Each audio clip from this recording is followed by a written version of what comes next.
জিজ্ঞেস করেন সারাদিন অটো চালাই, রোজা রাখবো কোন জায়গায়? অটো রাখেই তো সময় পাই না, রোজা কোন জায়গায় রাখুন? পিছে তো প্যাসেঞ্জার থাকে, রোজা তো রাখন যাইব না সিটে, প্যাসেঞ্জার বইব কই?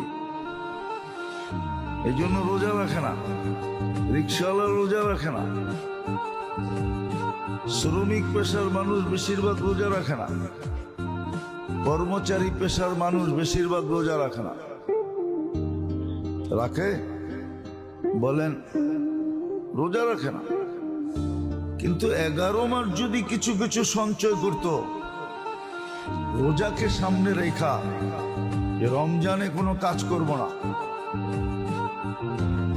1 মাসের বাজেট রমজানের আগে সঞ্চয় করলো, তো সবাই যদি কাজ করা বন্ধ করে দিত, তাহলে উচ্চবিত্তের মানুষ এদেরকে অল্প সময়ের জন্য বেশি টাকা দিয়ে হায়ার করতো, হায়ার।